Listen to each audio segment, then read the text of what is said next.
सौभाग्य की एक बात यह कि दिल्ली के मालवीय नगर के हौज रानी में होटल में आग लग गई। तब अधिकारियों को पता चल रहा है कि 6 कमरे बनाने की इजाजत ली थी और 25 कमरे बना दिए। आग में 20 से ज्यादा लोग मर गए। तब पता चल रहा है कि कानून के हिसाब से तो बिल्डिंग बनी ही नहीं थी। अभी हफ्ता भी नहीं हुआ जब साकेत के सैदुल अजायब में पूरी बिल्डिंग गिर गई थी, 6 लोगों की जान चली गई थी। क्या तब पता चला था अधिकारियों को कि अवैध निर्माण था? एक तो बहुत से दिल्ली वालों को भी नहीं पता है शायद ये हौज रानी और सैदुल अजायब इलाके बाकी दिल्ली से अलग हैं कानूनी तौर पर भी।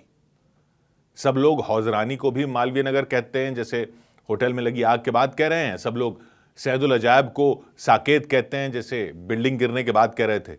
लेकिन बहुत से दिल्ली वाले भी नहीं जानते कि ये लाल डोरा इलाके हैं। दिल्ली के पुराने लोग तो शायद जानते हैं, लेकिन बाकी लोग ज्यादा नहीं जानते लाल डोरा के बारे में। और दिल्ली के बाहर के लोग तो शायद बिल्कुल भी नहीं जानते। हालांकि ये लाल डोरा जैसे इलाके लगभग हर शहर में होते हैं, लेकिन ये समझने और जानने की जरूरत है कि ये लाल डोरा इलाके होते क्या हैं। एक तो अवैध कॉलोनियां होती हैं और एक लाल डोरा इलाके होते हैं। दोनों में फर्क है, क्योंकि ये तो दिख ही रहा है कि निर्माण अवैध थे और जांचें तो होती रहेंगी। यहां भी फिर वही होगा कि जांच होगी, जांच के बाद नतीजा क्या आएगा कोई देखेगा ही नहीं। तो लाल डोरा को तो समझ ही लेंगे, लेकिन इतना खुले में अवैध बिल्डिंगें खड़ी कैसे हो जाती हैं यह भी तो समझना होगा। इन अधिकारी लोगों को डर क्यों नहीं लगता? हर इलाके का जिम्मेदार कोई अधिकारी तो होता ही है, तो उनको डर क्यों नहीं लगता कि कुछ हो गया तो वो नप जाएंगे? ये कह देना तो आसान है कि सब पैसे खाकर बैठ जाते हैं। ये तो सब देख रहे हैं कि नियम क्या थे और क्या बना दिए, नियम क्या थे और बना क्या दिया, ये सब बता रहे हैं। ये सब देख रहे हैं कि 6 कमरों की इजाजत थी, 25 कमरे बना दिए होटल में। ये सब देख रहे हैं फायर विभाग के ये नियम थे, उनका पालन नहीं किया गया। ये बता रहे हैं कि दरवाजा 1 था, 2 होने चाहिए थे, रास्ता इतना छोड़ना चाहिए था, ये होना चाहिए था, वो होना चाहिए था, वगैरह वगैरह। यानी पब्लिक के लिए कौन से नियम हैं वो तो हादसा होने पर सब उठा उठा कर बताते रहते हैं कि ये इतने सारे नियम थे, लेकिन कोई नियम फॉलो नहीं किया गया। लेकिन अधिकारियों के लिए क्या नियम होते हैं? अधिकारियों के लिए क्या नियम होते हैं कि अगर वो नियम लागू नहीं करवा पाए तो उनको क्या भुगतना पड़ेगा? वो नियम भी तो बताओ। पब्लिक के लिए नियम तो अधिकारी लोग बनाते हैं, लेकिन अधिकारियों के लिए नियम भी अधिकारी लोग ही बनाते हैं। यह अच्छा है कि ये खुद बताएंगे कि अगर इनके भाई बंधुओं ने काम ढंग से नहीं किया तो उनको क्या सजा होगी। और वो भी बताते थोड़ी हैं पब्लिक को क्या करना है, पब्लिक ने क्या नहीं किया ये तो बताने 36 अधिकारी आ जाएंगे। अधिकारियों को क्या करना था और पहले के हादसों में जिन अधिकारियों ने नहीं किया उनको क्या सजा हुई वो कौन बताने आता है? वो छोड़िए, ये तक पता नहीं रहता पब्लिक को कि इलाका किस अधिकारी के अंडर था। इसलिए दिल्ली में अवैध निर्माण में हुए हादसों में सबसे दर्दनाक और शायद सबसे बड़ा हादसा याद करने की जरूरत है। 16 साल पहले की बात है।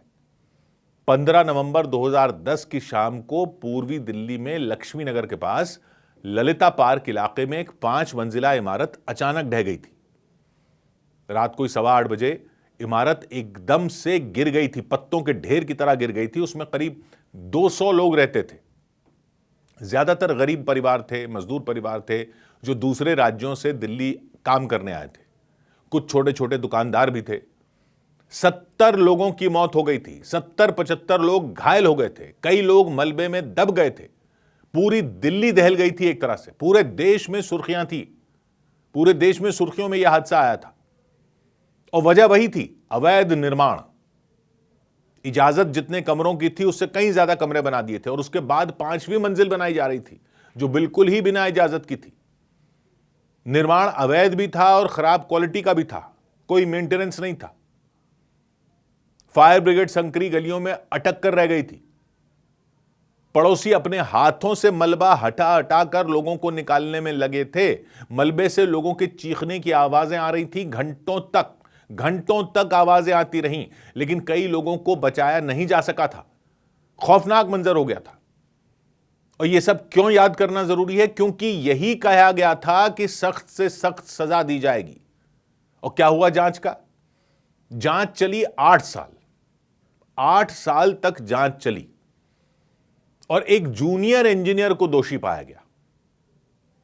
70 लोगों की जान चली गई, 70-75 लोग ऐसे घायल हुए कि उसके बाद उनकी जिंदगी बदल गई और सिर्फ एक जूनियर इंजीनियर को दोषी पाया गया था, वो भी 8 साल बाद। और सजा क्या हुई उसको?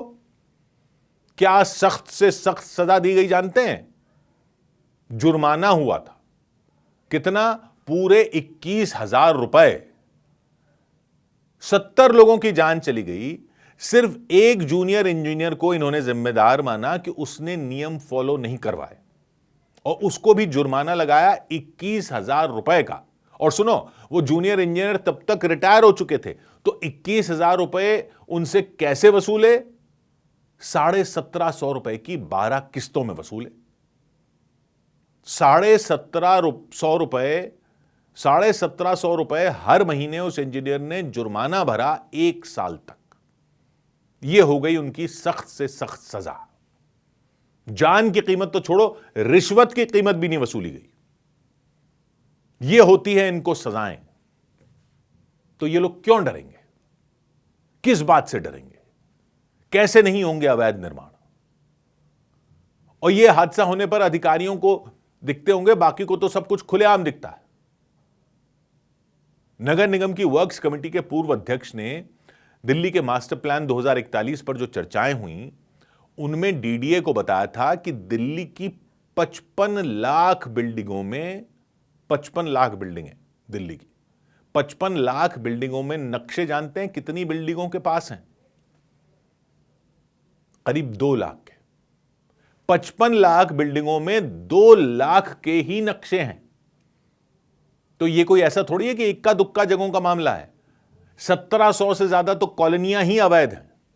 50 लाख लोग रहते हैं उनमें, 50 लाख, और 357 लाल डोरा इलाके हैं। अब आइए लाल डोरा इलाकों पर।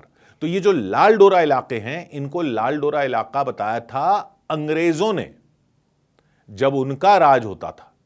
लाल डोरा इलाके दिल्ली के पुराने गांवों के आबादी वाले हिस्से को कहते हैं। दिल्ली के बीचों बीच पुराने गांव वाले इलाके हैं। हौजरानी, जहां आग का हादसा हुआ, वो मालवीय नगर से घिरा हुआ पुराना गांव है, लाल डोरा इलाका है। सैदुल अजब, जहां पर बिल्डिंग गिर गई, वो भी लाल डोरा इलाका है। 1908 में ब्रिटिश सरकार ने गांवों की नापजोख करवाई थी। 1908 में गांव में जहां लोग रहते थे, उस हिस्से को नक्शे पर लाल रंग की लाइन से घेर दिया था। इससे ब्रिटिश अफसर आसानी से टैक्स वसूल कर पाते थे। आबादी वाली जमीन पर लैंड रेवेन्यू नहीं लगता था। तो नई दिल्ली बनाते समय कई गांवों की खेती की जमीन छीन ली गई थी, जैसा शहर बनाते वक्त होता है, लेकिन आबादी वाले यानी लाल डोरा वाले हिस्से को छोड़ दिया गया था। आबादी वाली जगह जब छोड़ देते हैं गांव को, जब शहर बनाते हैं, तो ये वो लाल डोरा इलाका है। और यहां पर कोई नियम लागू नहीं थे शहर के। लेकिन फिर आजादी के बाद भी ये इलाके शहरी नियमों से बाहर रखे गए थे। आजादी हो गई, उसके बाद भी इन पर शहर के नियम नहीं चल रहे थे। पहले लाल डोरा इलाके में मकान बनाने के लिए नगर निगम से बिल्डिंग प्लान की मंजूरी तक नहीं लेनी पड़ती थी। कोई बाई लॉ नहीं चलते थे, नगर निगम का कोई कानून नहीं चलता था, नक्शा पास कराना वगैरह कुछ नहीं होता था लाल डोरा इलाके में। लेकिन ये पहले था, अब ऐसा नहीं है। अब कोई गांव शहरी गांव घोषित हो जाता है तो पुरानी वाली छूट खत्म हो जाती है। लेकिन जमीनी हकीकत यह है कि लाल डोरा इलाकों में अब भी बिना किसी नियम कानून को देखे बिल्डिंगें बनाई जा रही हैं। 357 ऐसे लाल डोरा गांव हैं दिल्ली में, जहां बिल्डिंग बनाने वाले ऐसे बनाते हैं जैसे कि बाकी दिल्ली का कानून उनके लाल डोरा इलाके के अंदर लागू ही नहीं होता। अवैध कॉलोनियों का अलग है, अवैध कॉलोनियां इनसे अलग हैं, उनका भी यही हाल है। वो तो पूरी की पूरी कॉलोनियां ही अवैध हैं। लेकिन अधिकारी नियम गिराने तब आते हैं जब कोई हादसा हो जाता है। तो पब्लिक कैसे नहीं मानेगी कि बाकी तो वो वसूली के लिए ही आते होंगे। जब आते होंगे, एक हादसा हो जाता है तब आते हैं, बाकी वसूली के लिए आते हैं। जब 8-8 साल की जांचों के बाद किसी एक अधिकारी को 70 मौतों के लिए सिर्फ 21,000 रुपए भरने पड़ेंगे, वो भी 1750 की महीने की किस्तों में, तो किसको होगा कोई डर? 100 बात की एक बात,